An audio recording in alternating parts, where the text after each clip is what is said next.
ਪਿਆਰੇ ਬੱਚਿਓ, ਸਤਿ ਸ਼੍ਰੀ ਅਕਾਲ। ਮੈਂ ਕੁਲਵਿੰਦਰ ਸਿੰਘ, ਸਾਇੰਸ ਮਾਸਟਰ, ਸਰਕਾਰੀ senior secondary school Poonia, block ਸ਼ਾਹਕੋਟਿਕ, ਜਲੰਧਰ ਤੋਂ ਤੁਹਾਡਾ ਅੱਜ ਦੀ ਸਾਇੰਸ ਵਿਸ਼ੇ ਦੀ ਕਲਾਸ ਵਿੱਚ ਸਵਾਗਤ ਕਰਦਾ ਹਾਂ। ਪਿਆਰੇ ਬੱਚਿਓ, ਅੱਜ ਅਸੀਂ ਜਮਾਤ 9ਵੀਂ ਦਾ ਅਧਿਆਇ ਨੰਬਰ 3 ਪਰਮਾਣੂ ਅਤੇ ਅਣੂ ਯਾਨੀ ਕਿ ਐਟਮਸ ਐਂਡ ਮੋਲੀਕੂਲ ਬਾਰੇ ਪੜ੍ਹਾਂਗੇ। ਸੋ ਆਓ ਅਸੀਂ ਅੱਜ ਦਾ ਇਹ ਆਪਣਾ ਪਾਠ ਸ਼ੁਰੂ ਕਰਦੇ ਹਾਂ। ਸੋ ਪਿਆਰੇ ਬੱਚਿਓ, ਅੱਜ ਦੀ ਜਮਾਤ ਵਿੱਚ ਅਸੀਂ ਪੜ੍ਹਾਂਗੇ ਰਸਾਇਣਿਕ ਸੰਯੋਜਨ ਦੇ ਨਿਯਮ ਕੀ ਹੁੰਦੇ ਹਨ, ਪਰਮਾਣੂ ਕੀ ਹੁੰਦਾ ਹੈ, ਪਰਮਾਣੂ ਪੁੰਜ ਕਿਸ ਨੂੰ ਆਖਦੇ ਹਨ, ਅਣੂ ਤੋਂ ਕੀ ਭਾਵ ਹੈ ਅਤੇ ਤੱਤਾਂ ਦੇ ਅਣੂ ਬਾਰੇ ਅਸੀਂ ਅੱਜ ਦੀ ਕਲਾਸ ਵਿੱਚ ਇਹ ਸਾਰੀ ਜਾਣਕਾਰੀ ਪ੍ਰਾਪਤ ਕਰਾਂਗੇ। ਸੋ ਸਾਰਿਆਂ ਨੇ ਅੱਜ ਦੀ ਕਲਾਸ ਨੂੰ ਬੜੇ ਧਿਆਨ ਨਾਲ ਸੁਣਨਾ ਹੈ ਅਤੇ ਇਸ ਨੂੰ ਕਾਪੀਆਂ ਉੱਤੇ ਨੋਟ ਵੀ ਕਰਨਾ ਹੈ। ਸੋ ਸਭ ਤੋਂ ਪਹਿਲਾਂ ਅਸੀਂ ਪੜ੍ਹਾਂਗੇ ਲਾਸ ਆਫ ਕੈਮੀਕਲ ਕੰਬੀਨੇਸ਼ਨ ਯਾਨੀ ਕਿ ਰਸਾਇਣਿਕ ਸੰਯੋਜਨ ਦੇ ਨਿਯਮ। ਡੈਫੀਨੇਸ਼ਨ ਤੁਹਾਡੇ ਸਾਹਮਣੇ ਹੈ। The laws of chemical combination govern the relationship between matter, energy and transformation in chemical reactions. ਭਾਵ ਪਦਾਰਥ, ਊਰਜਾ ਅਤੇ ਰਸਾਇਣਿਕ ਕਿਰਿਆਵਾਂ ਵਿੱਚ ਜੋ ਪਰਿਵਰਤਨ ਹੁੰਦੇ ਹਨ ਉਹ ਕੌਣ ਨਿਯੰਤਰਿਤ ਕਰਦਾ ਹੈ? Chemical combination. ਬੱਚਿਓ, ਤੁਹਾਨੂੰ ਪਤਾ ਹੀ ਹੈ, ਜਦੋਂ ਵੀ ਕੋਈ ਦੋ ਰਿਐਕਟੈਂਟ ਆਪਸ ਵਿੱਚ ਮਿਲਦੇ ਹਨ ਤਾਂ ਕੀ ਹੁੰਦੀ ਹੈ? ਰਸਾਇਣਿਕ ਕਿਰਿਆ ਹੁੰਦੀ ਹੈ। ਅਤੇ ਜਿਹੜਾ ਸਾਡੇ ਕੋਲ ਨਿਊ ਸਬਸਟਾਂਸ ਬਣਦਾ ਹੈ ਅਸੀਂ ਉਸ ਨੂੰ ਕੀ ਕਹਿੰਦੇ ਹਾਂ? ਪ੍ਰੋਡਕਟ ਕਹਿੰਦੇ ਹਾਂ। ਸੋ ਉਸ ਦੇ ਵਿੱਚ ਕੁਛ ਨਾ ਕੁਛ ਤਾਂ ਚੇਂਜ ਆਉਂਦਾ ਹੀ ਹੋਏਗਾ। ਸੋ ਜਿਹੜਾ ਵੀ ਚੇਂਜ ਆਉਂਦਾ ਹੈ ਉਸ ਨੂੰ ਅਸੀਂ ਇੱਕ ਲੋਜ਼ ਦੇ ਨਾਲ ਸਮਝਦੇ ਹਾਂ। ਲੈਵੋਜ਼ੀਅਰ ਅਤੇ ਪ੍ਰਸੋਟ ਨੇ ਬਹੁਤ ਸਾਰੇ ਪ੍ਰਯੋਗੀ ਕਾਰਜਾਂ ਤੋਂ ਬਾਅਦ ਰਸਾਇਣਿਕ ਕਿਰਿਆਵਾਂ ਦੇ ਕੁਝ ਨਿਯਮ ਸਥਾਪਿਤ ਕੀਤੇ। ਅਤੇ ਉਹ ਨਿਯਮ ਕਿਹੜੇ ਕਿਹੜੇ ਹਨ? ਲਾਅ ਆਫ ਕੰਜ਼ਰਵੇਸ਼ਨ ਆਫ ਮਾਸ, ਪੁੰਜ ਸੁਰੱਖਿਆ ਦਾ ਨਿਯਮ। ਦੂਸਰਾ ਹੈ ਲਾਅ ਆਫ ਕਾਂਸਟੈਂਟ ਪ੍ਰਪੋਰਸ਼ਨਸ, ਸਥਿਰ ਅਨੁਪਾਤ ਦਾ ਨਿਯਮ। ਆਓ ਅਸੀਂ ਇਸ ਨੂੰ ਡਿਟੇਲ ਵਿੱਚ ਪੜ੍ਹਦੇ ਹਾਂ ਕਿ ਐਕਚੁਅਲ ਵਿੱਚ ਇਹ ਲਾਅ ਹੁੰਦੇ ਕੀ ਨੇ। ਸੋ ਸਾਡਾ ਪਹਿਲਾ ਲਾਅ ਕੀ ਹੈ? Mass is neither created nor destroyed in ordinary chemical and physical changes. ਭਾਵ ਪੁੰਜ ਸੁਰੱਖਿਆ ਦੇ ਨਿਯਮ ਅਨੁਸਾਰ ਕਿਸੇ ਰਸਾਇਣਿਕ ਪ੍ਰਤੀਕਿਰਿਆ ਵਿੱਚ ਪੁੰਜ ਦਾ ਨਾ ਤਾਂ ਸਿਰਜਣ ਕੀਤਾ ਜਾ ਸਕਦਾ ਹੈ ਅਤੇ ਨਾ ਹੀ ਵਿਨਾਸ਼ ਕੀਤਾ ਜਾ ਸਕਦਾ ਹੈ। ਇਹ ਕਿਸ ਤਰ੍ਹਾਂ ਹੈ? ਆਓ ਅੱਗੇ ਸਮਝਦੇ ਹਾਂ। ਇਸ ਉਦਾਹਰਨ ਵਿੱਚ ਤੁਸੀਂ ਦੇਖ ਸਕਦੇ ਹੋ, ਜਦੋਂ ਮੈਂ ਇੱਕ ਲੱਕੜੀ ਦੇ ਟੁਕੜੇ ਨੂੰ ਅੱਗ ਲਗਾਈ ਤਾਂ ਉਸ ਦੇ ਦੋ ਪ੍ਰੋਡਕਟ ਬਣੇ, ਇੱਕ ਐਸ਼ਿਸ ਅਤੇ ਇੱਕ ਸਮੋਕ। ਹੁਣ ਧਿਆਨ ਦੇਣ ਵਾਲੀ ਇਹ ਗੱਲ ਹੈ ਕਿ ਅਗਰ ਲੱਕੜੀ 30 ਕਿਲੋਗ੍ਰਾਮ ਹੈ ਅਤੇ ਅੱਗ 1 ਕਿਲੋਗ੍ਰਾਮ ਹੈ ਤਾਂ ਸਾਡੇ ਕੋਲ ਜਿਹੜਾ ਪ੍ਰੋਡਕਟ ਬਣੇਗਾ ਉਹ ਕਿੰਨਾ ਬਣੇਗਾ? 31 kilogram. So must start and and with the same amount. ਜਿੰਨਾ ਅਮਾਊਂਟ ਸ਼ੁਰੂ ਵਿੱਚ ਸੀ ਉਨਾ ਹੀ ਅਮਾਊਂਟ ਕੀ ਆ? ਐਂਡ ਦੇ ਵਿੱਚ ਹੈ। 28 ਕਿਲੋਗ੍ਰਾਮ ਐਸ਼ਿਸ ਐਂਡ 3 ਕਿਲੋਗ੍ਰਾਮ ਸਮੋਕ। ਸੋ ਇਹ ਲਾਅ ਆਫ ਕੰਜ਼ਰਵੇਸ਼ਨ ਆਫ ਮਾਸ ਹੈ। ਦੂਜੀ ਉਦਾਹਰਨ ਦੇ ਵਿੱਚ ਤੁਸੀਂ ਦੇਖ ਸਕਦੇ ਹੋ, ਸਲਫਰ ਨੂੰ ਜਦੋਂ ਮੈਂ ਆਇਰਨ ਦੇ ਨਾਲ ਰਿਐਕਟ ਕਰਦਾ ਹਾਂ ਤਾਂ ਕੀ ਬਣਦਾ ਮੇਰੇ ਕੋਲ? Iron sulphide. ਅਤੇ ਸਲਫਰ ਜੇ 32 ਗ੍ਰਾਮ ਹੈ, ਆਇਰਨ ਜੋ 56 ਗ੍ਰਾਮ ਹੈ, ਤਾਂ ਐਂਡ ਪ੍ਰੋਡਕਟ ਕੀ ਆ? 88 ਗ੍ਰਾਮ ਹੈ। ਅਗਰ ਦੋਨਾਂ ਦਾ ਇੱਧਰ ਕਰੀਏ ਤਾਂ ਇੱਧਰ ਵੀ ਕੀ ਬਣਦਾ? 88 ਬਣਦਾ। ਮਤਲਬ ਕੀ ਆ? ਸਟਾਰਟ ਅਤੇ ਐਂਡ ਵਿੱਚ ਕੀ ਆ? ਸੇਮ ਅਮਾਊਂਟ ਹੈ। ਇਹੀ ਸਾਡਾ ਲਾਅ ਆਫ ਕੰਜ਼ਰਵੇਸ਼ਨ ਆਫ ਮਾਸ ਹੈ ਕਿ ਮਾਸ ਨਾਈਦਰ ਵੀ ਕ੍ਰੀਏਟਡ ਨੋਰ ਡਿਸਟਰੋਇਡ। ਠੀਕ ਹੈ ਜੀ। ਇਹ ਜੋ ਮੈਂ ਨੈਕਸਟ ਐਗਜ਼ਾਮਪਲ ਲਈ ਹੈ ਇਹ ਤੁਹਾਡੀ ਪਾਠ ਪੁਸਤਕ ਵਿੱਚ ਹੀ ਮਿਲਦੀ ਜੁਲਦੀ ਹੈ। ਇਸ ਐਗਜ਼ਾਮਪਲ ਵਿੱਚ ਕੀ ਹੈ ਕਿ ਇੱਕ ਤੁਸੀਂ ਕੋਨੀਕਲ ਫਲਾਸਕ ਲੈ ਲਈ ਹੈ, ਉਸ ਵਿੱਚ ਕੋਪਰ ਸਲਫੇਟ ਦਾ ਸੋਲੂਸ਼ਨ ਪਾ ਲਿਆ ਹੈ। ਇੱਕ ਤੁਸੀਂ ਪਰਖ ਨਲੀ ਲਈ ਹੈ, ਉਸ ਦੇ ਵਿੱਚ ਤੁਸੀਂ ਸੋਡੀਅਮ ਹਾਈਡਰੋਕਸਾਈਡ ਸੋਲੂਸ਼ਨ ਪਾਇਆ ਹੈ। ਠੀਕ ਹੈ ਜੀ। ਅਤੇ ਉੱਪਰੋਂ ਤੁਸੀਂ ਕੋਨੀਕਲ ਫਲਾਸਕ ਨੂੰ ਕੋਰਕ ਦੇ ਨਾਲ ਬੰਦ ਕਰ ਦਿੱਤਾ ਹੈ ਤਾਂ ਕਿ ਏਅਰ ਜਿਹੜੀ ਪਾਸ ਆਊਟ ਨਾ ਕਰੇ। ਸੋ ਜਦੋਂ ਇਹ ਰਿਐਕਸ਼ਨ ਹੋਵੇਗਾ ਤੁਸੀਂ ਦੂਜੀ ਚਿੱਤਰ ਵਿੱਚ ਦੇਖ ਸਕਦੇ ਹੋ, ਜਦੋਂ ਰਿਐਕਸ਼ਨ ਹੁੰਦਾ ਹੈ ਤਾਂ ਕੋਪਰ ਹਾਈਡਰੋਕਸਾਈਡ ਦੇ ਪ੍ਰੈਸੀਪੀਟੇਟ ਬਣ ਜਾਂਦੇ ਹਨ ਅਤੇ ਸੋਡੀਅਮ ਸਲਫੇਟ ਦਾ ਸੋਲੂਸ਼ਨ ਬਣ ਜਾਂਦਾ ਹੈ। ਪਰ ਨੀਚੇ ਮੈਂ ਲਿਖ ਰਿਹਾ ਹਾਂ before reaction check weight and after reaction check weight. ਪਹਿਲਾ ਵੇਟ ਕਿੰਨਾ ਸੀ? 67.25 ਦਾ ਗ੍ਰਾਮ ਦਾ, ਅਤੇ ਉਸ ਤੋਂ ਬਾਅਦ ਵੀ ਕੀ ਹੈ? 67.25 ਗ੍ਰਾਮ ਵੇਟ ਰਿਹਾ। ਮਤਲਬ ਕਿ ਰਿਐਕਸ਼ਨ ਤਾਂ ਹੋ ਰਹੀ ਹੈ, ਕਿਰਿਆ ਤਾਂ ਹੋ ਰਹੀ ਹੈ, ਪਰ ਜੋ ਉਸਦਾ ਮਾਸ ਹੈ ਉਹ ਕੰਜ਼ਰਵ ਹੈ। ਮਾਸ ਜਿਹੜਾ ਕਿਤੇ ਵੀ ਚੇਂਜ ਨਹੀਂ ਹੋਇਆ, ਮਾਸ ਬਿਲਕੁਲ ਸਾਡਾ ਸੇਮ ਰਿਹਾ ਹੈ। ਸੋ ਇਹ ਜੋ ਚਿੱਤਰ ਹਨ, ਇਹ ਜੋ ਉਦਾਹਰਨਾਂ ਹਨ law of conservation of mass ਨੂੰ ਦਰਸਾਉਂਦੀਆਂ ਹਨ। ਸੋ ਸਾਡਾ ਨੈਕਸਟ ਲਾਅ ਹੈ ਲਾਅ ਆਫ ਕਾਂਸਟੈਂਟ ਪ੍ਰਪੋਰਸ਼ਨ, ਸਥਿਰ ਅਨੁਪਾਤ ਦਾ ਨਿਯਮ। ਇਸ ਡੈਫੀਨੇਸ਼ਨ ਕੀ ਹੈ ਕਿ in a chemical substance the elements are always present in definite proportion by mass. ਮਤਲਬ ਕਿਸੇ ਵੀ ਯੌਗਿਕ ਵਿੱਚ ਤੱਤ ਹਮੇਸ਼ਾ ਇੱਕ ਨਿਸ਼ਚਿਤ ਪੁੰਜ ਦੇ ਅਨੁਪਾਤ ਵਿੱਚ ਮੌਜੂਦ ਹੁੰਦਾ ਹੈ। ਲਵੋਜ਼ੀਅਰ ਅਤੇ ਹੋਰ ਵਿਗਿਆਨਿਕਾਂ ਨੇ ਇਸ ਗੱਲ 'ਤੇ ਚਾਨਣਾ ਪਾਇਆ ਕਿ ਜਿਹੜੇ ਕੋਈ ਵੀ ਦੋ ਯੌਗਿਕ ਹੁੰਦੇ ਹਨ, ਦੋ ਜਾਂ ਦੋ ਤੋਂ ਵੱਧ ਯੌਗਿਕ ਹੁੰਦੇ ਹਨ, ਉਹ ਦੋ ਜਾਂ ਦੋ ਤੋਂ ਵੱਧ ਤੱਤਾਂ ਤੋਂ ਨਿਰਮਿਤ ਹੁੰਦੇ ਹਨ। ਇਸ ਤਰ੍ਹਾਂ ਜੋ ਸਾਨੂੰ ਯੌਗਿਕ ਪ੍ਰਾਪਤ ਹੁੰਦਾ ਹੈ, ਇਹਨਾਂ ਦਾ ਜੋ ਤੱਤਾਂ ਦਾ ਅਨੁਪਾਤ ਹੁੰਦਾ ਹੈ ਉਹ ਸਥਿਰ ਹੁੰਦਾ ਹੈ, ਚਾਹੇ ਫਿਰ ਉਹ ਉਸ ਨੂੰ ਕਿਸੇ ਵੀ ਥਾਂ ਤੋਂ ਅਸੀਂ ਪ੍ਰਾਪਤ ਕਿਉਂ ਨਾ ਕੀਤਾ ਹੋਵੇ। ਆਫ ਕਾਂਸਟੈਂਟ ਪ੍ਰਪੋਰਸ਼ਨ ਦੇ ਤਹਿਤ ਕੀ ਕਹਿੰਦਾ ਹੈ ਕਿ atoms combine in whole number ratios so their proportion by mass will always be the same. ਇਹਦੀ ਐਗਜ਼ਾਮਪਲ ਕਿਹੜੀ ਲਈ ਆ? ਮੈਂ ਪਾਣੀ ਦੀ ਐਗਜ਼ਾਮਪਲ ਲਈ ਆ, ਵਾਟਰ ਦੀ ਐਗਜ਼ਾਮਪਲ ਲਈ ਆ। ਇਹਦਾ ਫਾਰਮੂਲਾ ਕੀ ਆ? H2O। ਜਿਹੜਾ ਬੱਚੋ H2 ਹੁੰਦਾ ਹਮੇਸ਼ਾ ਹੀ ਹਾਈਡਰੋਜਨ ਦੇ ਦੋ ਐਟਮ ਅਤੇ ਆਕਸੀਜਨ ਦੇ ਇੱਕ ਐਟਮ ਨਾਲ ਮਿਲ ਕੇ ਬਣਦਾ ਹੈ। ਚਿੱਤਰ ਦੇ ਵਿੱਚ ਤੁਸੀਂ ਦੇਖ ਸਕਦੇ ਹੋ, ਬੜਾ ਕਲੀਅਰਲੀ ਤੁਹਾਨੂੰ ਡਿਫਾਈਨ ਹੋ ਰਿਹਾ ਹੈ। ਇਸੇ ਤਰ੍ਹਾਂ ਹੀ ਯੌਗਿਕ ਪਾਣੀ ਵਿੱਚ ਹਾਈਡਰੋਜਨ ਅਤੇ ਆਕਸੀਜਨ ਦੇ ਪੁੰਜਾਂ ਦਾ ਅਨੁਪਾਤ ਕੀ ਹੁੰਦਾ ਹੈ? 1:8 ਹੁੰਦਾ ਹੈ, ਭਾਵੇਂ ਪਾਣੀ ਦਾ ਸਰੋਤ ਕੋਈ ਵੀ ਹੋਵੇ। ਇਸੇ ਤਰ੍ਹਾਂ ਜਦੋਂ ਅਸੀਂ 9 ਗ੍ਰਾਮ ਪਾਣੀ ਦਾ ਅਪਘਟਨ ਕਰਦੇ ਹਾਂ ਤਾਂ ਹਮੇਸ਼ਾ ਸਾਨੂੰ ਕੀ ਪ੍ਰਾਪਤ ਹੋਏਗਾ? 1 ਗ੍ਰਾਮ ਹਾਈਡਰੋਜਨ ਅਤੇ 8 ਗ੍ਰਾਮ ਆਕਸੀਜਨ। ਤੁਸੀਂ ਨੀਚੇ ਚਿੱਤਰ ਵਿੱਚ ਦੇਖ ਸਕਦੇ ਹੋ, ਬੜਾ ਕਲੀਅਰਲੀ ਸ਼ੋ ਹੋ ਰਿਹਾ। 1 ਗ੍ਰਾਮ ਹਾਈਡਰੋਜਨ ਹੈ ਅਤੇ 8 ਗ੍ਰਾਮ ਆਕਸੀਜਨ ਹੈ। ਜਿਹੜਾ ਇਹਦਾ ਯੌਗਿਕ ਬਣ ਰਿਹਾ ਹੈ ਉਹ ਦੋਨੇ ਕਿੰਨੇ ਬਣ ਰਹੇ ਆ? 9 ਗ੍ਰਾਮ ਬਣ ਰਿਹਾ। ਇਸੇ ਤਰ੍ਹਾਂ ਹੀ ਜਿੱਦਾਂ ਪਾਣੀ ਦੀ ਐਗਜ਼ਾਮਪਲ ਲਈ ਆ, ਅਮੋਨੀਆ ਦੀ ਐਗਜ਼ਾਮਪਲ ਵੀ ਇੱਦਾਂ ਹੀ ਹੋਊਗੀ ਅਤੇ ਉਹਦਾ ਜੋ ਅਨੁਪਾਤ ਬਣੇਗਾ ਉਹ ਸਾਡੇ ਕੋਲ ਬਣੇਗਾ 14:3। ਅਤੇ ਉਪਰੋਕਤ ਉਦਾਹਰਨਾਂ ਤੋਂ ਸਥਿਰ ਅਨੁਪਾਤ ਦੇ ਨਿਯਮ ਦੀ ਵਿਆਖਿਆ ਹੁੰਦੀ ਹੈ, ਜਿਸ ਨੂੰ ਨਿਸ਼ਚਿਤ ਅਨੁਪਾਤ ਦਾ ਨਿਯਮ ਵੀ ਕਹਿੰਦੇ ਹਾਂ। ਪ੍ਰਾਉਸਟ ਨੇ ਇਸ ਨਿਯਮ ਨੂੰ ਇਸ ਪ੍ਰਕਾਰ ਦਿੱਤਾ, ਜਿੱਦਾਂ ਕਿ ਅਸੀਂ ਸ਼ੁਰੂ ਵਿੱਚ ਡਿਸਕਸ ਕੀਤਾ ਹੈ। ਕਿਸੇ ਵੀ ਯੌਗਿਕ ਵਿੱਚ ਤੱਤ ਹਮੇਸ਼ਾ ਇੱਕ ਨਿਸ਼ਚਿਤ ਪੁੰਜ ਦੇ ਅਨੁਪਾਤ ਵਿੱਚ ਮੌਜੂਦ ਹੁੰਦੇ ਹਨ। ਸੋ ਇਹ ਸੀ ਤੁਹਾਡਾ ਲਾਅ ਆਫ ਕਾਂਸਟੈਂਟ ਪ੍ਰਪੋਰਸ਼ਨ। ਸੋ ਇਸ ਤੋਂ ਅੱਗੇ ਵਿਗਿਆਨੀਆਂ ਵਾਸਤੇ ਅਗਲੀ ਸਮੱਸਿਆ ਇਹ ਸੀ ਕਿ ਇਹਨਾਂ ਨਿਯਮਾਂ ਦੀ ਉਚਿਤ ਵਿਆਖਿਆ ਕਿਵੇਂ ਕੀਤੀ ਜਾਵੇ। ਇੱਕ ਅੰਗਰੇਜ਼ੀ ਰਸਾਇਣ ਵਿਗਿਆਨੀ ਹੋਏ ਹਨ ਜਿਨ੍ਹਾਂ ਨੂੰ ਅਸੀਂ ਜੌਨ ਡਾਲਟਨ ਦੇ ਨਾਮ ਨਾਲ ਜਾਣਦੇ ਹਾਂ। ਜੌਨ ਡਾਲਟਨ ਨੇ ਪਦਾਰਥਾਂ ਦੇ ਸੁਭਾਅ ਬਾਰੇ ਇੱਕ ਆਧਾਰਭੂਤ ਸਿਧਾਂਤ ਪੇਸ਼ ਕੀਤੇ। ਉਹ ਸਿਧਾਂਤ ਕਿਹੜੇ ਹਨ? ਤੁਸੀਂ ਇਸ ਚਿੱਤਰ ਵਿੱਚ ਦੇਖ ਸਕਦੇ ਹੋ ਕਿ ਡਾਲਟਨ ਦੇ ਪ੍ਰਮਾਣੂ ਸਿਧਾਂਤ ਅਨੁਸਾਰ ਸਾਰੇ ਪਦਾਰਥ ਭਾਵੇਂ ਤੱਤ, ਯੌਗਿਕ ਜਾਂ ਮਿਸ਼ਰਣ ਹੋਣ, ਸੂਖਮ ਕਣਾਂ ਤੋਂ ਬਣਦੇ ਹਨ, ਜਿਨ੍ਹਾਂ ਨੂੰ ਅਸੀਂ ਕੀ ਕਹਿ ਦਿੰਦੇ ਹਾਂ? ਪ੍ਰਮਾਣੂ ਕਹਿੰਦੇ ਹਾਂ।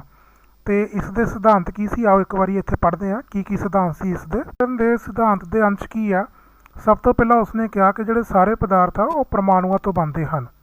ਦੂਜਾ ਕਿ ਪ੍ਰਮਾਣੂ ਨਾ ਵੰਡਣਯੋਗ ਸੂਖਮ ਕਣ ਹੁੰਦੇ ਹਨ, ਜੋ ਨਾ ਤਾਂ ਕਿਸੇ ਰਸਾਇਣਿਕ ਪ੍ਰਤੀਕਿਰਿਆ ਵਿੱਚ ਸਿਰਜਿਤ ਹੁੰਦੇ ਹਨ ਅਤੇ ਨਾ ਹੀ ਉਹਨਾਂ ਦਾ ਕੀ ਹੁੰਦਾ? ਵਿਨਾਸ਼ ਹੁੰਦਾ ਹੈ। ਤੀਜੀ ਗੱਲ ਜਿਹੜੀ ਬਹੁਤ ਇੰਪੋਰਟੈਂਟ ਉਸਨੇ ਆਖੀ ਕਿ ਦਿੱਤੇ ਗਏ ਤੱਤ ਦੇ ਸਾਰੇ ਪ੍ਰਮਾਣੂਆਂ ਦਾ ਪੁੰਜ ਅਤੇ ਰਸਾਇਣਿਕ ਗੁਣ ਹਮੇਸ਼ਾ ਕੀ ਹੁੰਦੇ ਨੇ? ਸਮਾਨ ਹੁੰਦੇ ਹਨ। ਚੌਥਾ ਉਸਨੇ ਕਿਹਾ ਕਿ ਵੱਖ-ਵੱਖ ਤੱਤਾਂ ਦੇ ਪ੍ਰਮਾਣੂਆਂ ਦੇ ਪੁੰਜ ਅਤੇ ਰਸਾਇਣਿਕ ਗੁਣ ਵੱਖ-ਵੱਖ ਹੁੰਦੇ ਹਨ। ਪੰਜਵਾਂ ਜੋ ਪੁਆਇੰਟ ਮੇਨ ਸੀ ਕਿ ਵੱਖ-ਵੱਖ ਤੱਤਾਂ ਦੇ ਪ੍ਰਮਾਣੂ ਆਪਸ ਵਿੱਚ ਇੱਕ ਛੋਟੀ ਪੂਰਨ ਸੰਖਿਆ ਦੇ ਅਨੁਪਾਤ ਵਿੱਚ ਸੰਯੋਗ ਕਰਕੇ ਯੌਗਿਕ ਬਣਾਉਂਦੇ ਹਨ। ਲਾਸਟ ਉਸਨੇ ਕਿਹਾ ਕਿਸੇ ਵੀ ਯੌਗਿਕ ਦੇ ਪ੍ਰਮਾਣੂਆਂ ਦੀ ਸੰਖੇਪ ਸੰਖਿਆ ਅਤੇ ਕਿਸਮਾਂ ਨਿਸ਼ਚਿਤ ਹੁੰਦੀਆਂ ਹਨ। ਇਸ ਤਰ੍ਹਾਂ ਡਾਲਟਨ ਦੇ ਜਿਹੜੇ ਪ੍ਰਮਾਣੂ ਸਿਧਾਂਤ ਸੀ, ਉਸਨੇ ਪੁੰਜ ਦੇ ਸੁਰੱਖਿਅਨ ਦੇ ਨਿਯਮ ਅਤੇ ਨਿਸ਼ਚਿਤ ਅਨੁਪਾਤ ਦੇ ਨਿਯਮ ਦੀ ਯੁਕਤੀ ਸੰਗਤ ਸਾਡੇ ਵਿਚਕਾਰ ਵਿਆਖਿਆ ਕੀਤੀ। ਪਿਆਰੇ ਬੱਚਿਓ, ਕੀ ਤੁਸੀਂ ਇਮਾਰਤ ਦੀ ਦੀਵਾਰਬੰਦੀ ਦੇਖੀ ਹੈ? ਇਹਨਾਂ ਦੀਵਾਰਾਂ ਨਾਲ ਇੱਕ ਕਮਰਾ ਜਾਂ ਕਈ ਕਮਰਾਂ ਦੇ ਸਮੂਹਾਂ ਨਾਲ ਇੱਕ ਇਮਾਰਤ ਤਿਆਰ ਹੁੰਦੀ ਹੈ। ਇਸੇ ਤਰ੍ਹਾਂ ਹੀ ਇੱਕ ਸਿਉਂਕ ਦੀ ਪਹਾੜੀ ਦੀ ਰਚਨਾਤਮਕ ਇਕਾਈ ਕੀ ਹੁੰਦੀ ਹੈ? ਉਸ ਦੀ ਰਚਨਾਤਮਕ ਇਕਾਈ ਹੁੰਦੀ ਹੈ ਰੇਤ, ਜਿਹੜਾ ਤੁਸੀਂ ਦੇਖਦੇ ਆ ਆਂਟ ਹਿੱਲ ਜਿਹਨੂੰ ਕਹਿ ਦਿੰਦੇ ਆ। ਇਸੇ ਤਰ੍ਹਾਂ ਇਹ ਬੱਚਿਓ ਕਿ ਇੱਥੋਂ ਇੱਕ ਗੱਲ ਸਾਹਮਣੇ ਆਉਂਦੀ ਹੈ ਕਿ ਸਾਰੇ ਪਦਾਰਥਾਂ ਦੀ ਰਚਨਾਤਮਕ ਇਕਾਈ ਪਰਮਾਣੂ ਹੁੰਦੀ ਹੈ। ਸੋ ਪਰਮਾਣੂ ਜੋ ਹੁੰਦੇ ਹਨ ਉਹ ਆਕਾਰ ਵਿੱਚ ਬਹੁਤ ਛੋਟੇ ਹੁੰਦੇ ਹਨ।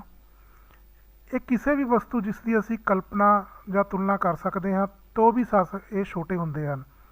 ਜਿਵੇਂ ਡੈਫੀਨੇਸ਼ਨ ਦੇ ਵਿੱਚ ਲਿਖਿਆ ਹੈ, ਹੁਣੀ ਮੈਂ ਤੁਹਾਡੇ ਨਾਲ ਗੱਲ ਵੀ ਕੀਤੀ ਹੈ ਕਿ atoms are defined as the basic building blocks of matter. ਕਿਸੇ ਵੀ ਪਦਾਰਥ ਦੇ ਬਿਲਡਿੰਗ ਬਲੋਕ ਰਚਨਾਤਮਕ ਇਕਾਈ ਹੁੰਦੀ ਹੈ।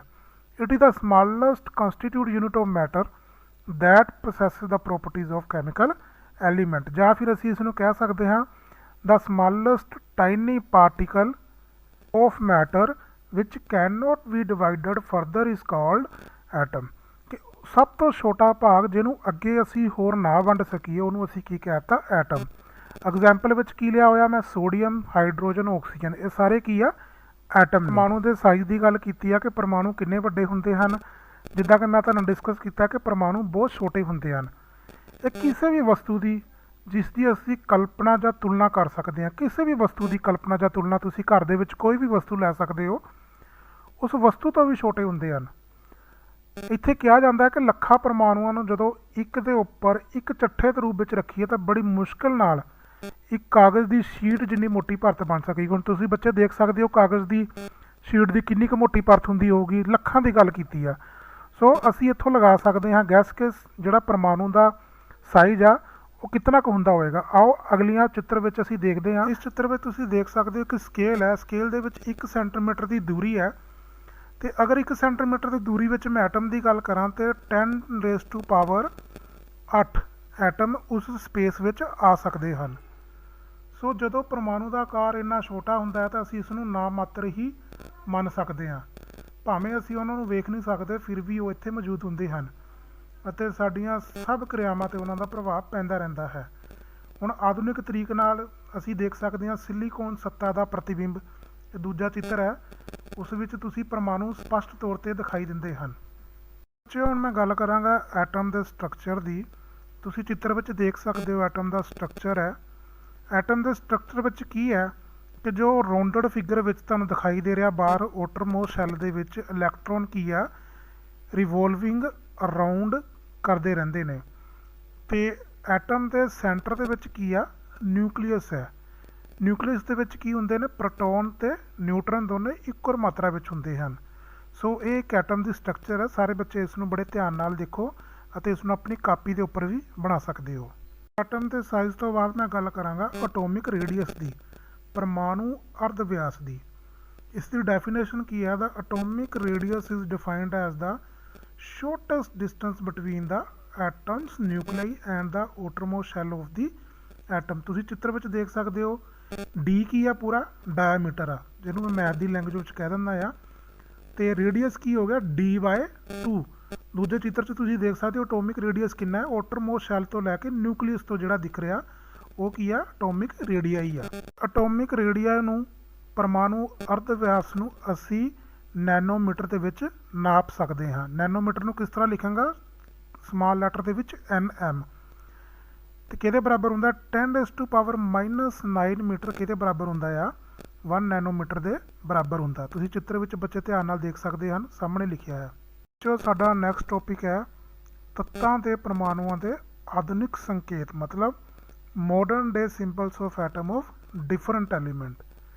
English chemist physics John Dalton starts using symbol to represent the atoms of different element। मतलब कि ਜੌਨ ਡੈਲਟਨ ਉਹ ਪਹਿਲੇ ਵਿਗਿਆਨੀ ਸਨ ਜਿਨ੍ਹਾਂ ਨੇ ਤੱਤਾਂ ਦੇ ਸੰਕੇਤਾਂ ਦੀ ਵਰਤੋਂ ਇੱਕ ਅਤਿਅੰਤ ਵਿਸ਼ਿਸ਼ਟ ਅਰਥ ਵਿੱਚ ਕੀਤੀ ਤਾਂ ਇਹ ਸੰਕੇਤ ਤੱਤ ਦੇ ਇੱਕ ਪਰਮਾਣੂ ਨੂੰ ਦਰਸਾਉਂਦਾ ਹੈ। ਲਿਖਿਆ ਨਾ using one symbol meet one atom of that element. ਜੋ ਡਾਲਟਨ ਦੁਆਰਾ ਸੁਝਾਏ ਗਏ ਕੁਝ ਤੱਤਾਂ ਦੇ ਚਿੰਨ੍ਹ ਹਨ। ਤੁਸੀਂ ਇੱਕ ਚਿੱਤਰ ਵਿੱਚ ਦੇਖ ਸਕਦੇ ਹੋ ਹਾਈਡਰੋਜਨ ਨੂੰ ਉਸਨੇ ਕਿਸ ਤਰ੍ਹਾਂ ਰਿਪਰੈਜ਼ੈਂਟ ਕੀਤਾ, ਕਾਰਬਨ ਨੂੰ ਕਿਸ ਤਰ੍ਹਾਂ ਰਿਪਰੈਜ਼ੈਂਟ ਕੀਤਾ, ਸਲਫਰ ਨੂੰ, ਪਲੈਟੀਨਾ ਨੂੰ, ਕਾਪਰ ਨੂੰ, ਗੋਲਡ ਨੂੰ, ਪਾਰਾ ਨੂੰ, ਸਿਲਵਰ ਨੂੰ, ਆਇਰਨ ਨੂੰ। ਇਹ ਤੁਸੀਂ ਸਾਰੇ ਚਿੱਤਰ ਵਿੱਚ ਭਲੀ ਭਾਂਤੀ ਦੇਖ ਸਕਦੇ ਹੋ ਕਿਸ ਤਰ੍ਹਾਂ ਉਸਨੇ ਤੱਤਾਂ ਨੂੰ ਸੰਕੇਤ ਦਿੱਤੇ। ਸੋ ਡਾਲਟਨ ਤੋਂ ਬਾਅਦ ਵਿੱਚ ਬਰਜ਼ੀਲੀਅਸ ਨੇ ਕੀ ਕੀਤਾ? ਐਲੀਮੈਂਟ ਨੂੰ ਡਿਨੋਟ ਕਰਨ ਵਾਸਤੇ ਉਸਦਾ ਪਹਿਲਾ ਸਿੰਗਲ ਜਾਂ ਪਹਿਲੇ 2 ਅਲਫਾਬੈਟ ਲਏ। ਭਾਵ ਕਿ ਬਰਜ਼ੀਲੀਅਸ ਨੇ ਤੱਤਾਂ ਦੇ ਅਜਿਹੇ ਸੰਕੇਤ ਦਾ ਸੁਝਾਅ ਦਿੱਤਾ ਜੋ ਉਹਨਾਂ ਤੱਤਾਂ ਦੇ ਨਾਮਾਂ ਦੇ 1 ਜਾਂ 2 ਅੱਖਰਾਂ ਤੋਂ ਪ੍ਰਦਰਸ਼ਿਤ ਹੁੰਦਾ ਸੀ। ਸ਼ੁਰੂ ਵਿੱਚ ਤਾਂ ਤੱਤਾਂ ਦੇ ਨਾਮਾਂ ਦੀ ਵਿਉਂਤਪਤੀ ਉਹਨਾਂ ਸਥਾਨਾਂ ਦੇ ਨਾਮਾਂ ਤੋਂ ਕੀਤੀ ਗਈ ਜਿੱਥੇ ਉਹ ਸਭ ਤੋਂ ਪਹਿਲਾਂ ਮਿਲੇ ਸਨ। ਜਿਵੇਂ ਤੁਸੀਂ ਉਦਾਹਰਨ ਵਜੋਂ ਲੈ ਸਕਦੇ ਹਾਂ ਕੋਪਰ। ਕੋਪਰ ਦਾ ਨਾਂ ਕਿੱਥੋਂ ਲਿਆ ਗਿਆ? ਸਾਈਪਰਸ ਤੋਂ ਲਿਆ ਗਿਆ। ਤੇ ਕੁਝ ਤੱਤਾਂ ਦੇ ਨਾਮਾਂ ਨੂੰ ਵਿਸ਼ਿਸ਼ਟ ਰੰਗਾਂ ਤੋਂ ਲਿਆ ਗਿਆ, ਜਿਵੇਂ ਕਿ ਉਦਾਹਰਨ ਵਜੋਂ ਸੋਨਾ, ਗੋਲਡ। ਉਸ ਦਾ ਨਾਮ ਜਿਹੜਾ ਅੰਗਰੇਜ਼ੀ ਦੇ ਉਸ ਸ਼ਬਦ ਤੋਂ ਲਿਆ ਗਿਆ ਜਿਸ ਦਾ ਅਰਥ ਹੁੰਦਾ ਹੈ ਪੀਲਾ। ਅੱਜ ਕੱਲ੍ਹ ਕੈਮਿਸਟਰੀ ਦੀ ਇੱਕ ਬ੍ਰਾਂਚ ਹੈ ਜਿਸ ਨੂੰ ਅਸੀਂ ਕੀ ਕਹਿ ਦਿੰਦੇ ਹਾਂ? ਆਈਜ਼ੋਪੈਕ। ਆਈਜ਼ੋਪੈਕ ਕਿੱਥੇ ਸਟੈਂਡ ਕਰਦੀ ਹੈ? International Union of Pure and Applied Chemistry. So ਆਈਜ਼ੋਪੈਕ ਤੱਤਾਂ ਦੇ ਨਾਮਾਂ ਨੂੰ ਮਨਜ਼ੂਰੀ ਦਿੰਦੀ ਹੈ। ਆਮ ਤੌਰ 'ਤੇ ਤੱਤਾਂ ਦੇ ਸੰਕੇਤ ਉਹਨਾਂ ਤੱਤਾਂ ਦੇ ਅੰਗਰੇਜ਼ੀ ਨਾਵਾਂ ਦੇ ਇੱਕ ਜਾਂ ਦੋ ਤੋਂ ਅੱਖਰਾਂ ਤੋਂ ਬਣੇ ਹੁੰਦੇ ਹਨ। ਕਿਸੇ ਸੰਕੇਤ ਦੇ ਪਹਿਲੇ ਅੱਖਰ ਨੂੰ ਹਮੇਸ਼ਾ ਵੱਡਾ ਅੱਖਰ ਵਿੱਚ ਅਤੇ ਦੂਜੇ ਅੱਖਰ ਨੂੰ ਛੋਟੇ ਅੱਖਰ ਵਿੱਚ ਲਿਖਿਆ ਜਾਂਦਾ ਹੈ। ਜਿਵੇਂ ਐਗਜ਼ਾਮਪਲ ਵਿੱਚ ਅਸੀਂ ਲੈ ਸਕਦੇ ਹਾਂ ਹਾਈਡਰੋਜਨ, ਜਾਂ ਤੁਸੀਂ ਐਲੂਮੀਨੀਅਮ ਦੀ ਐਗਜ਼ਾਮਪਲ ਲੈ ਲਓ। ਤੁਸੀਂ ਉਹਦੇ ਵਿੱਚ ਕੀ ਕਰਦੇ ਆ, AL ਲਿਖਦੇ ਹੋ, A ਵੱਡਾ ਲਿਖਦੇ ਹੋ, L ਕੀ ਆ ਸਮਾਲ ਲਿਖਦੇ ਹੋ। ਤੁਸੀਂ A ਕੈਪੀਟਲ L ਕੈਪੀਟਲ ਨਹੀਂ ਲਿਖਦੇ। ਇਸੇ ਤਰ੍ਹਾਂ ਕੋਬਾਲਟ ਦੀ ਐਗਜ਼ਾਮਪਲ ਹੈ, ਕੋਬਾਲਟ ਦੇ ਵਿੱਚ C ਤੁਸੀਂ ਵੱਡਾ ਲਿਖਦੇ ਹੋ, O ਕੀ ਆ ਸਮਾਲ ਲਿਖਦੇ ਹੋ। ਠੀਕ ਹੈ, ਸੋ ਇਸ ਸਾਰਣੀ ਵਿੱਚ ਤੁਸੀਂ ਦੇਖ ਸਕਦੇ ਹੋ ਕੁਝ ਤੱਤ ਦਿੱਤੇ ਹਨ ਤੇ ਉਹਨਾਂ ਦੇ ਸੰਕੇਤ ਦਿੱਤੇ ਹਨ। ਐਲੂਮੀਨੀਅਮ ਤੱਤ ਦਾ ਸੰਕੇਤ ਹੈ Al, ਆਰਗਨ ਦਾ Ar, ਬੇਰੀਅਮ ਦਾ Br। ਇਸੇ ਤਰ੍ਹਾਂ ਕਾਪਰ, ਨਾਈਟ੍ਰੋਜਨ, ਆਕਸੀਜਨ, ਹਰ ਇੱਕ ਤੱਤ ਦਾ ਕੀ ਆ ਸੰਕੇਤ ਉਹਦੇ ਸਾਹਮਣੇ ਲਿਖਿਆ ਹੈ। ਇਸ ਵਿੱਚ ਤੁਸੀਂ ਕਲੀਅਰਲੀ ਦੇਖ ਸਕਦੇ ਹੋ ਪਹਿਲਾ ਅੱਖਰ ਕੀ ਆ ਵੱਡਾ ਹੈ, ਦੂਜਾ ਅੱਖਰ ਕੀ ਆ ਛੋਟਾ ਹੈ। ਠੀਕ ਹੈ, ਸੋ ਬੱਚਿਓ ਸਾਡਾ ਜੋ ਅਗਲਾ ਟੌਪਿਕ ਹੈ ਉਹ ਹੈ ਐਟੋਮਿਕ ਮਾਸ, ਪਰਮਾਣੂ ਪੁੰਜ। ਇਹਦੀ ਡੈਫੀਨੇਸ਼ਨ ਹੈ atomic mass can be defined as the total mass of one atom of an given element. Dalton ਦੇ ਅਨੁਸਾਰ ਹਰੇਕ ਤੱਤ ਦਾ ਆਪਣਾ ਇੱਕ ਵਿਸ਼ੇਸ਼ ਪਰਮਾਣੂ ਪੁੰਜ ਹੁੰਦਾ ਹੈ। ਸੋ ਡਾਲਟਨ ਦੇ ਇਸੀ ਸਿਧਾਂਤ ਦੇ ਕਾਰਨ ਸਥਿਰ ਅਨੁਪਾਤ ਦੇ ਨਿਯਮ ਨੂੰ ਵਿਗਿਆਨੀ ਇੰਨੀ ਭਲੀ ਭਾਂਤੀ ਸਮਝਣ ਦੇ ਵਿੱਚ ਕਾਮਯਾਬ ਹੋ ਗਏ ਕਿ ਉਹਨਾਂ ਨੇ ਪਰਮਾਣੂ ਪੁੰਜ ਨੂੰ ਮਾਪਣ ਵਾਸਤੇ ਆਪਣੇ ਕਦਮ ਅੱਗੇ ਵਧਾਏ। ਸੋ ਮੈਂ ਇਸ ਚਿੱਤਰ ਰਾਹੀਂ ਤੁਹਾਨੂੰ ਪਰਮਾਣੂ ਪੁੰਜ ਸਮਝਾਉਣ ਦੀ ਕੋਸ਼ਿਸ਼ ਕਰਾਂਗਾ। ਐਟੋਮਿਕ ਮਾਸ ਐਕਚੁਅਲ ਵਿੱਚ ਅਸੀਂ ਫਾਈਂਡ ਕਿੱਦਾਂ ਕਰਦੇ ਹਾਂ। ਤੁਸੀਂ ਇਸ ਚਿੱਤਰ ਵਿੱਚ ਦੇਖ ਰਹੇ ਹੋ ਕਿ ਮੇਰੇ ਕੋਲ ਦੋ ਆਬਜੈਕਟ ਨੇ। ਇੱਕ ਆਬਜੈਕਟ ਦਾ ਨਾਮ ਹੈ A, ਇੱਕ ਦਾ ਨਾਮ ਹੈ B। ਹੁਣ A ਦਾ ਸਾਨੂੰ weight ਪਤਾ ਹੈ, A ਦਾ weight ਕਿੰਨਾ ਹੈ 12 ਕਿਲੋਗ੍ਰਾਮ। ਅਸੀਂ B ਦਾ weight ਪਤਾ ਕਰਨਾ ਹੈ। ਸੋ ਅਸੀਂ B ਦਾ weight ਕਿਸ ਤਰ੍ਹਾਂ ਪਤਾ ਕਰਾਂਗੇ, ਆਓ ਅੱਗੇ ਚਿੱਤਰ ਵਿੱਚ ਅਸੀਂ ਸਮਝਦੇ ਹਾਂ, ਡਾਇਗਰਾਮ ਦੇ ਰਾਹੀਂ ਸਮਝਦੇ ਹਾਂ ਕਿਸ ਤਰ੍ਹਾਂ ਅਸੀਂ B ਦਾ ਜੋ ਭਾਰ ਆ ਉਹ ਫਾਈਂਡ ਕਰ ਸਕਦੇ ਹਾਂ। ਸੋ ਬੱਚਿਓ ਇਸ ਸਾਰੇ ਪ੍ਰੋਸੀਜਰ ਨੂੰ ਅਸੀਂ ਉਸ ਡਾਇਗਰਾਮ ਦੇ ਰਾਹੀਂ ਸਮਝ ਰਹੇ ਹਾਂ। ਤਿੰਨ ਡਾਇਗਰਾਮ ਤੁਹਾਡੇ ਸਾਹਮਣੇ ਹਨ। B ਦਾ ਭਾਰ ਲੱਭਣ ਵਾਸਤੇ ਸਾਨੂੰ ਕੀ ਚਾਹੀਦੀ ਹੈ, ਵੇਇੰਗ ਮਸ਼ੀਨ ਚਾਹੀਦੀ ਹੈ। ਜਦੋਂ A ਅਤੇ B ਨੂੰ ਮੈਂ ਵੇਇੰਗ ਮਸ਼ੀਨ 'ਤੇ ਰੱਖਾਂਗਾ ਤੁਸੀਂ ਦੇਖ ਸਕਦੇ ਹੋ ਕਿ ਜੋ ਕੰਡਾ ਹੈ ਉਹ ਕਿੱਧਰ ਨੂੰ ਝੁਕ ਰਿਹਾ ਹੈ, A ਵੱਲ ਨੂੰ ਝੁਕ ਰਿਹਾ ਹੈ। ਸੋ ਇਸ ਦਾ ਮਤਲਬ ਕੀ ਹੈ ਕਿ ਸਾਨੂੰ B ਦਾ ਅਜੇ ਵੀ ਭਾਰ ਨਹੀਂ ਪਤਾ ਲੱਗਾ। ਦੂਜੇ ਚਿੱਤਰ ਵਿੱਚ ਤੁਸੀਂ ਦੇਖ ਸਕਦੇ ਹੋ A ਨੂੰ ਮੈਂ 6 ਭਾਗਾਂ ਵਿੱਚ ਡਿਵਾਈਡ ਕਰ ਦਿੱਤਾ। ਉਸ ਨੂੰ ਜਦੋਂ ਮੈਂ 6 ਭਾਗ ਵਿੱਚ ਡਿਵਾਈਡ ਕੀਤਾ, ਤੀਜੇ ਚਿੱਤਰ ਦੇ ਵਿੱਚ ਉਹ 6 ਵਿੱਚੋਂ ਜੋ ਇੱਕ ਭਾਗ ਸੀ, ਜਦੋਂ ਮੈਂ ਉਸ ਨੂੰ B ਦੀ ਤੁਲਨਾ ਨਾਲ ਵੇਇੰਗ ਮਸ਼ੀਨ 'ਤੇ ਰੱਖਿਆ, ਦੋਨਾਂ ਦਾ ਭਾਰ ਜਦੋਂ ਮੈਂ ਆਪਸ ਵਿੱਚ ਤੋਲਿਆ ਤਾਂ ਫਿਰ ਵੀ ਜਿਹੜਾ ਕੰਡਾ ਸੀ ਉਹ ਕਿੱਧਰ ਨੂੰ ਗਿਆ, A ਦੇ ਭਾਗ ਨੂੰ। 1/6 ਜਿਹੜਾ A ਦਾ ਭਾਗ ਸੀ, ਕੰਡਾ ਜਿਹੜਾ ਉਧਰ ਨੂੰ ਮੂਵ ਹੋਇਆ। ਸੋ ਅਗਲੇ ਚਿੱਤਰ ਦੇ ਵਿੱਚ ਅਸੀਂ ਜਾਣਾਂਗੇ ਕਿ ਇਸ ਨੂੰ ਐਕਚੁਅਲ ਹੋਰ ਵੀ ਵਧੀਆ ਤਰੀਕੇ ਨਾਲ ਅਸੀਂ ਕਿੱਦਾਂ ਫਾਈਂਡ ਕਰ ਸਕਦੇ ਹਾਂ। ਸੋ ਇਸ ਚਿੱਤਰ ਵਿੱਚ ਤੁਸੀਂ ਦੇਖ ਸਕਦੇ ਹੋ ਪਹਿਲਾਂ ਮੈਂ A ਦੇ 6 ਭਾਗ ਕੀਤੇ। ਇਸ ਵਿੱਚ ਕੀ ਕੀਤਾ, ਮੈਂ A ਦੇ 12 ਭਾਗ ਕਰ ਦਿੱਤੇ। ਜਦੋਂ ਮੈਂ A ਦੇ 12 ਭਾਗ ਕਰਦੇ ਆ, ਇਹਦਾ ਮਤਲਬ ਕੀ ਆ, ਈਚ ਪੀਸ ਆਫ ਆਬਜੈਕਟ ਇਹ ਕਿੰਨੇ ਦਾ ਹੋ ਗਿਆ, 1 ਕਿਲੋਗ੍ਰਾਮ ਦਾ। ਜਦੋਂ ਮੈਂ ਵੇਇੰਗ ਮਸ਼ੀਨ 'ਤੇ ਦੋਨਾਂ ਨੂੰ ਦੁਬਾਰਾ ਰੱਖਿਆ, ਤੁਸੀਂ ਦੇਖ ਸਕਦੇ ਹੋ ਦੂਜੇ ਨੰਬਰ ਦੇ ਡਾਇਗਰਾਮ ਦੇ ਉੱਪਰ, ਜਦੋਂ ਮੈਂ ਦੋਨਾਂ ਨੂੰ ਦੁਬਾਰਾ ਰੱਖਿਆ ਤਾਂ ਫਿਰ ਕੀ ਆ, ਜਿਹੜਾ A ਦਾ ਭਾਰ ਹੈਗਾ ਉਹ B ਦੇ ਆਬਜੈਕਟ ਦੇ ਕੀ ਆ ਬਰਾਬਰ ਆ ਗਿਆ। ਇਹਦਾ ਮਤਲਬ ਕੀ ਆ, ਆਬਜੈਕਟ B ਦਾ ਵੀ ਕਿੰਨਾ ਭਾਰ ਹੋ ਗਿਆ, 1 ਕਿਲੋਗ੍ਰਾਮ। ਤਾਂ ਫਿਰ ਇੱਥੇ ਇਹ ਕਹਿਣਾ ਗਲਤ ਨਹੀਂ ਹੋਏਗਾ B ਦਾ ਭਾਰ ਕਿੰਨਾ ਹੋ ਗਿਆ, A ਦੇ 1/12 ਹਿੱਸੇ ਦੇ ਬਰਾਬਰ। ਲਿਖਿਆ ਨਾ ਸਾਹਮਣੇ ਮੈਂ, ਮਾਸ of object B is 1/12 that of object A। 1/12ਵਾਂ A ਦਾ ਹਿੱਸਾ ਕਿਹਦੇ ਬਰਾਬਰ ਹੈ, B ਦੇ ਬਰਾਬਰ। ਸੋ ਇਸੇ ਤਰ੍ਹਾਂ ਹੀ ਅਸੀਂ ਜਦੋਂ ਐਟੋਮਿਕ ਮਾਸ ਫਾਈਂਡ ਕਰਦੇ ਹਾਂ, ਪਰਮਾਣੂ ਪੁੰਜ ਫਾਈਂਡ ਕਰਦੇ ਹਾਂ, ਤਾਂ ਇੱਕ ਅਸੀਂ ਸਟੈਂਡਰਡ ਐਲੀਮੈਂਟ ਲੈ ਲੈਂਦੇ ਹਾਂ। ਕੈਮਿਸਟਰੀ ਦੇ ਵਿੱਚ ਸਟੈਂਡਰਡ ਐਲੀਮੈਂਟ ਕਿਹੜਾ ਲਿਆ ਹੈ ਅਸੀਂ, C12। C12 ਬੱਚਿਓ ਕੀ ਹੈ, C12 ਕਾਰਬਨ ਦਾ ਆਈਸੋਟੋਪ ਹੈ। ਤੇ ਆਈਸੋਟੋਪ ਕੀ ਹੈ, ਆਈਸੋਟੋਪ ਦੀ ਅਜੇ ਤੱਕ ਤੁਸੀਂ ਇਤਨਾ ਹੀ ਯਾਦ ਰੱਖੋ, ਆਈਸੋਟੋਪ ਦਾ ਮਤਲਬ ਹੈ different farm of the same element. So C12 ਕੀ ਆ, ਕਾਰਬਨ ਐਟਮ ਦਾ ਆਈਸੋਟੋਪ ਹੈ। ਜੋ C12 ਹੈ, ਕਾਰਬਨ 12 ਐਲੀਮੈਂਟ ਦਾ ਆਈਸੋਟੋਪ ਹੈ, ਉਹ ਲਗਭਗ ਨੇਚਰ ਦੇ ਹਰ ਇੱਕ ਫਾਰਮ ਦੇ ਵਿੱਚ ਪਾਇਆ ਜਾਂਦਾ ਹੈ। ਇਸ ਕਰਕੇ ਅਸੀਂ C12 ਨੂੰ ਕੀ ਲੈ ਲੈਂਦੇ ਆ, ਸਟੈਂਡਰਡ ਯੂਨਿਟ ਲੈ ਲੈਂਦੇ ਆ। ਸੋ ਜਿਹੜਾ ਐਟੋਮਿਕ ਮਾਸ ਹੈ ਉਹ ਇੱਕ ਐਟੋਮਿਕ ਮਾਸ ਯੂਨਿਟ ਦੇ ਵਿੱਚ ਅਸੀਂ ਕੈਲਕੂਲੇਟ ਕਰ ਸਕਦੇ ਹਾਂ। ਐਟੋਮਿਕ ਮਾਸ ਯੂਨਿਟ ਕੀ ਹੈ? Mass unit equal to 1/12 of the mass of a carbon 12 atom. ਤੁਸੀਂ ਦੇਖ ਸਕਦੇ ਹੋ ਚਿੱਤਰ ਦੇ ਵਿੱਚ ਜਦੋਂ ਮੈਂ ਕਾਰਬਨ 12 ਦੇ 12 ਹਿੱਸੇ ਕੀਤੇ, ਸੋ ਜਿਹੜਾ ਇੱਕ ਹਿੱਸਾ ਹੈ ਉਹਨੂੰ ਕੀ ਮੈਂ ਮੰਨਿਆ ਹੈ 1 ਐਟੋਮਿਕ ਮਾਸ ਯੂਨਿਟ। ਇਸ ਨੂੰ ਮੈਂ ਐਜ਼ ਅ ਸਟੈਂਡਰਡ ਯੂਨਿਟ ਲੈਂਦਾ ਹਾਂ ਅਤੇ ਇਸ ਤਰ੍ਹਾਂ ਕੀ ਹੈ ਮੈਂ atomic mass as it compared ਮੈਂ ਫਾਈਂਡ ਕਰਦਾ ਹਾਂ। ਤਾਂ ਥੱਲੇ ਤੁਸੀਂ ਦੇਖ ਸਕਦੇ ਹੋ atomic mass of few elements. Hydrogen ਦਾ ਐਟੋਮਿਕ ਮਾਸ ਕਿੰਨਾ ਹੈ? 1 ਹੈ। ਕਾਰਬਨ ਦਾ ਕਿੰਨਾ ਹੈ? 12 ਹੈ। ਸੋ ਇਸੇ ਤਰ੍ਹਾਂ ਨਾਲ ਅਲੱਗ-ਅਲੱਗ ਐਲੀਮੈਂਟ ਦੇ ਆਪਣੇ ਆਪਣੇ ਐਟੋਮਿਕ ਮਾਸ ਯੂਨਿਟ ਨੇ। ਸੋ ਬੱਚਿਓ ਸਾਡਾ ਨੈਕਸਟ ਟੌਪਿਕ ਕੀ ਹੈ? ਅਣੂ ਕੀ ਹੈ? What is a molecule? ਇਸ ਦੀ ਡੈਫੀਨੇਸ਼ਨ ਮੈਂ ਲਿਖੀ ਹੈ, molecules are the smallest particles of any substance. ਕਿਸੇ ਵੀ ਸਬਸਟਾਂਸ ਦਾ ਜੋ ਸਮਾਲੈਸਟ ਪਾਰਟੀਕਲ ਹੈ ਅਸੀਂ ਉਸਨੂੰ ਕੀ ਕਹਿ ਦਿੰਦੇ ਹਾਂ? ਮੋਲੀਕਿਊਲਸ। ਇਹ ਬਣਦਾ ਕਿੱਦਾਂ ਹੈ? ਇਹ molecule is formed when 2 or more atoms of the same or different types of elements combined in a fixed ratio। ਤੁਸੀਂ ਚਿੱਤਰ ਦੇ ਵਿੱਚ ਦੇਖ ਸਕਦੇ ਹੋ ਵਾਟਰ ਮੋਲੀਕਿਊਲ ਹੈ। ਇਹ ਕਿੱਥੋਂ ਬਣਿਆ ਹੈ? ਕਿਹੜੇ ਕਿਹੜੇ ਐਟਮਸ ਤੋਂ ਬਣਿਆ ਹੈ? ਹਾਈਡਰੋਜਨ ਦੇ 2 ਤੇ ਆਕਸੀਜਨ ਦੇ 1 ਐਟਮ ਤੋਂ ਬਣਿਆ ਹੈ। ਸੋ ਇਹ molecule is formed when 2 or more atoms of the same or different types of elements combined in a fixed ratio। ਆਮ ਤੌਰ 'ਤੇ ਬੱਚਿਓ ਅਣੂ ਅਜਿਹੇ 2 ਜਾਂ 2 ਤੋਂ ਵੱਧ ਪਰਮਾਣੂਆਂ ਦਾ ਸਮੂਹ ਹੁੰਦਾ ਹੈ, ਜਿਵੇਂ ਕਿ ਤੁਹਾਨੂੰ ਚਿੱਤਰ ਦੇ ਵਿੱਚ ਦਿਖਾਇਆ ਗਿਆ ਹੈ, ਜੋ ਆਪਸ ਵਿੱਚ ਕੀ ਹੈ ਇੱਕ ਰਸਾਇਣਿਕ ਬੰਧਨ ਨਾਲ ਜੁੜੇ ਹੁੰਦੇ ਹਨ, ਜਾਂ ਫਿਰ ਕਹਿ ਸਕਦੇ ਹਾਂ ਕਿ ਆਪਸ ਵਿੱਚ ਆਕਰਸ਼ਣ ਬਲ ਦੁਆਰਾ ਇਹ ਕੱਸ ਕੇ ਜੁੜੇ ਹੁੰਦੇ ਹਨ। ਸੋ ਅਣੂ ਨੂੰ ਕਿਸੇ ਤੱਤ ਜਾਂ ਯੌਗਿਕ ਦੇ ਸੂਖਤਮ ਕਣ ਦੇ ਰੂਪ ਵਿੱਚ ਪਰਿਭਾਸ਼ਿਤ ਕਰ ਸਕਦੇ ਹਾਂ, ਜਿਸ ਦੀ ਕਿ ਇੱਕ ਆਪਣੀ ਇੱਕ ਸੁਤੰਤਰ ਹੋਂਦ ਹੁੰਦੀ ਹੈ, ਜੋ ਕਿ ਯੌਗਿਕ ਦੇ ਸਾਰੇ ਗੁਣਾਂ ਨੂੰ ਕੀ ਹੈ ਦਿਖਾਉਂਦਾ ਹੈ।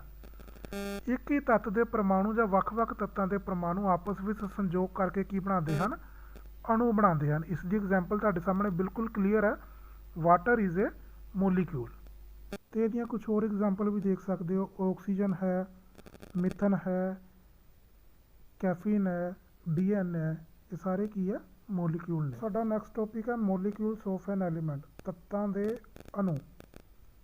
A molecule consists of 2 or more atoms of the same element or different elements that are chemical bond together। ਸੋ ਕਿਸੇ ਤੱਤ ਦੇ ਅਣੂ ਇੱਕ ਹੀ ਕਿਸਮ ਦੇ ਪਰਮਾਣੂਆਂ ਦੁਆਰਾ ਬਣੇ ਹੁੰਦੇ ਹਨ, ਜਿਵੇਂ ਕਿ ਤੁਸੀਂ ਉਦਾਹਰਨ ਲੈ ਸਕਦੇ ਹੋ ਆਰਗਨ, ਹੀਲੀਅਮ ਆਦਿ ਵਰਗੇ ਅਨੇਕ ਤੱਤਾਂ ਦੇ ਅਣੂ ਉਸ ਤੱਤ ਦਾ ਸਿਰਫ ਇੱਕ ਪਰਮਾਣੂ ਦੁਆਰਾ ਬਣੇ ਹੁੰਦੇ ਹਨ। ਪਰ ਕਈ ਜਗ੍ਹਾ 'ਤੇ ਤੁਸੀਂ ਦੇਖ ਸਕਦੇ ਹੋ ਧਾਤਾਂ ਵਿੱਚ ਕਈ ਵਾਰੀ ਅਜਿਹਾ ਨਹੀਂ ਹੁੰਦਾ, ਜਿਵੇਂ ਕਿ ਆਕਸੀਜਨ ਹੈ। ਆਕਸੀਜਨ ਅਣੂ 2 ਆਕਸੀਜਨ ਪਰਮਾਣੂਆਂ ਤੋਂ ਬਣਦਾ ਹੈ, O2। ਤੁਹਾਨੂੰ ਸਾਰਿਆਂ ਨੂੰ ਪਤਾ ਹੈ ਨਾ, ਇੱਥੇ ਲਿਖਿਆ ਹੋਇਆ ਮੈਂ। ਸੋ ਇਸ ਲਈ ਇਸ ਨੂੰ 2 ਪਰਮਾਣੂ ਕਹਿੰਦੇ ਹਨ। ਜੇ 2 ਦੀ ਥਾਂ 'ਤੇ 3 ਆਕਸੀਜਨ ਪਰਮਾਣੂ ਆਪਸ ਵਿੱਚ ਮਿਲਦੇ ਹਨ ਜਾਂ ਸੰਯੋਗ ਕਰਦੇ ਹਨ ਤਾਂ ਫਿਰ ਉਹ ਆਕਸੀਜਨ ਨਹੀਂ ਹੈ, ਫਿਰ ਉਹ ਕੀ ਬਣ ਜਾਂਦਾ? ਓਜ਼ੋਨ। ਸਾਨੂੰ ਓਜ਼ੋਨ ਨਾਂ ਦਾ ਐਲੀਮੈਂਟ ਕੀ ਆ? ਮਿਲਦਾ ਆ। ਇੱਥੇ ਮੈਂ ਅਲੱਗ-ਅਲੱਗ ਡੈਫੀਨੇਸ਼ਨ ਲਿਖੀ ਹੋਈ ਹੈ, ਅਲੱਗ-ਅਲੱਗ ਐਗਜ਼ਾਮਪਲ ਲਗਾਈ ਹੋਈ ਹੈ ਕਿ ਹਾਈਡਰੋਜਨ, ਆਕਸੀਜਨ, ਕਲੋਰੀਨ ਕੀ ਆ? ਸਾਰੇ ਮੋਲੀਕਿਊਲ ਆ। Each contain 2 atom. Another oxygen, ozone ਦੀ ਗੱਲ ਕੀਤੀ ਹੈ ਜਿਹਦੇ 3 ਐਟਮ ਨੇ। ਇਸੇ ਤਰ੍ਹਾਂ ਸਲਫਰ ਆ, ਸਲਫਰ ਦੇ ਵਿੱਚ ਕਿੰਨੇ ਆ? 8 ਐਟਮ ਹੁੰਦੇ ਹਨ। ਸੋ all elemental molecules are made up of atoms of single element। So the number of atoms constituting a molecule is known as its atomicity। ਕਿਸੇ ਵੀ ਅਣੂ ਦੀ ਬਣਤਰ ਵਿੱਚ ਵਰਤੇ ਜਾਂਦੇ ਪਰਮਾਣੂਆਂ ਦੀ ਸੰਖਿਆ ਨੂੰ ਮੈਂ ਕੀ ਕਹਾਂਗਾ? ਪਰਮਾਣੁਤਾ ਕਹਾਂਗਾ, ਜਾਂ ਅਟੋਮਿਸਿਟੀ, ਜੋ ਤੁਹਾਡੀ ਡੈਫੀਨੇਸ਼ਨ ਵਿੱਚ ਲਿਖਿਆ ਹੈ। ਇਸ ਸਾਰਣੀ ਵਿੱਚ ਤੁਸੀਂ ਦੇਖ ਸਕਦੇ ਹੋ ਕੁਝ ਤੱਤਾਂ ਦੀ ਪਰਮਾਣੁਤਾ ਦਿੱਤੀ ਹੈ। ਅਧਾਤ ਦੇ ਵਿੱਚ ਦੇਖੋ ਆਰਗਨ ਆ, 1 ਪ੍ਰਵਾਨਵੀ ਆ। ਹੀਲੀਅਮ ਆ, ਇਹ ਵੀ 1 ਪ੍ਰਵਾਨਵੀ ਆ। ਆਕਸੀਜਨ ਆ, 2 ਪ੍ਰਵਾਨਵੀ ਆ। ਅੰਗਰੇਜ਼ੀ ਵਿੱਚ ਮੈਂ ਕਹਾਂਗਾ ਆਰਗਨ ਮੋਨੋਅਟੋਮਿਕ ਆ, ਹੀਲੀਅਮ ਮੋਨੋਅਟੋਮਿਕ ਆ, ਆਕਸੀਜਨ ਕੀ ਆ? ਡਾਇਅਟੋਮਿਕ ਆ। ਜਿੱਥੇ 4 ਪ੍ਰਵਾਨਵੀ ਆ ਉੱਥੇ ਕੀ ਆ? ਸਲਫਰ, ਫਾਸਫੋਰਸ ਕੀ ਆ? 4 ਪ੍ਰਵਾਨਵੀ ਆ, ਉਹ ਕੀ ਆ? ਟੈਟਰਾਟੋਮਿਕ ਆ। ਠੀਕ ਹੈ ਜੀ। ਇਸੇ ਤਰ੍ਹਾਂ ਕੀ ਆ? ਧਾਤ ਦੇ ਵਿੱਚ ਵੀ ਤੁਸੀਂ ਦੇਖ ਸਕਦੇ ਹੋ ਅਲੱਗ-ਅਲੱਗ ਐਗਜ਼ਾਮਪਲ ਤੁਹਾਡੇ ਸਾਹਮਣੇ ਸ਼ੋ ਕੀਤੀ ਗਈ ਹੈ। ਸੋ ਜਿੱਥੇ ਮੈਂ ਤੱਤਾਂ ਦੇ ਅਣੂ ਦੀ ਗੱਲ ਕੀਤੀ ਆ, ਉੱਥੇ ਹੀ ਮੈਂ ਯੌਗਿਕਾਂ ਦੇ ਅਣੂ ਦੀ ਵੀ ਗੱਲ ਕਰਾਂਗਾ। ਮੋਲੀਕਿਊਲਸ ਆਫ ਕੰਪਾਊਂਡ ਦੀ। ਕੰਪਾਊਂਡ ਕੀ ਹੈ ਕਿ compound is a substance which is found by 2 or more different type of elements which are united chemically in a fixed proportions। ਕਿ ਭਿੰਨ ਭਿੰਨ ਤੱਤਾਂ ਦੇ ਪਰਮਾਣੂ ਇੱਕ ਨਿਸ਼ਚਿਤ ਅਨੁਪਾਤ ਵਿੱਚ ਆਪਸ ਵਿੱਚ ਜੁੜ ਕੇ ਯੌਗਿਕਾਂ ਦੇ ਅਣੂ ਬਣਾਉਂਦੇ ਹਨ। ਜਿਵੇਂ ਤੁਸੀਂ ਦੇਖ ਸਕਦੇ ਹੋ ਪਾਣੀ ਕੌਣ ਬਣਾਉਂਦਾ? ਹਾਈਡਰੋਜਨ ਤੇ ਆਕਸੀਜਨ ਬਣਾਉਂਦਾ ਹੈ। ਅਮੋਨੀਆ ਇਹ ਕੌਣ ਬਣਾਉਂਦਾ? ਸੰਯੁਕਤ ਤੱਤ ਕਿਹੜੇ ਹੁੰਦੇ ਹਨ? ਨਾਈਟ੍ਰੋਜਨ ਤੇ ਹਾਈਡਰੋਜਨ। ਕਾਰਬਨ ਤੇ ਆਕਸੀਜਨ। ਕਾਰਬਨ ਡਾਈਆਕਸਾਈਡ ਕੌਣ ਬਣਾਉਂਦਾ? ਕਾਰਬਨ ਤੇ ਆਕਸੀਜਨ। ਤੇ ਪੁੰਜ ਅਨੁਪਾਤ ਵੀ ਸ਼ੋ ਕੀਤਾ ਹੈ 1:8, 14:3, 3:8। ਇਸ ਨੂੰ ਮੈਂ ਇੱਧਰ ਇੰਗਲਿਸ਼ ਵਿੱਚ ਵੀ ਲਿਖਿਆ ਹੈ। ਸੋ ਇਹ ਕੀ ਹੈ? ਮੋਲੀਕਿਊਲਸ ਆਫ ਕੰਪਾਊਂਡ, ਯੌਗਿਕਾਂ ਦੇ ਅਣੂ। ਸੋ ਪਿਆਰੇ ਬੱਚਿਓ, ਕਈ ਵਾਰ ਬੱਚੇ ਕਨਫਿਊਜ਼ ਹੋ ਜਾਂਦੇ ਨੇ ਐਟਮ ਤੇ ਮੋਲੀਕਿਊਲ ਦੇ ਡਿਫਰੈਂਸ ਵਿੱਚ। ਸੋ ਇਸੇ ਕਰਕੇ ਮੈਂ ਲਾਸਟ ਵਿੱਚ ਇਹ ਤੁਹਾਨੂੰ ਟੇਬਲ ਦੇ ਰਿਹਾ ਜਿਸ ਦੇ ਵਿੱਚ ਐਟਮ ਅਤੇ ਮੋਲੀਕਿਊਲ ਕੀ ਆ ਅਲੱਗ-ਅਲੱਗ ਕੀਤੇ ਗਏ ਹਨ। So atom is the smallest particle of an element. ਦੂਜੇ ਪਾਸੇ molecule is the smallest particle of an element. ਤੇ ਕਿਸ ਦਾ ਹੋ ਸਕਦਾ? ਨਾਲ ਕੰਪਾਊਂਡ ਦਾ ਹੋ ਸਕਦਾ ਹੈ। ਜੋ ਮੋਲੀਕਿਊਲ ਹੈ ਉਹ ਫ੍ਰੀ ਸਟੇਟ ਦੇ ਵਿੱਚ ਐਗਜ਼ਿਸਟ ਕਰਦਾ ਹੈ, ਜੋ ਕਿ ਇਹ ਫ੍ਰੀ ਸਟੇਟ ਦੇ ਵਿੱਚ ਐਗਜ਼ਿਸਟ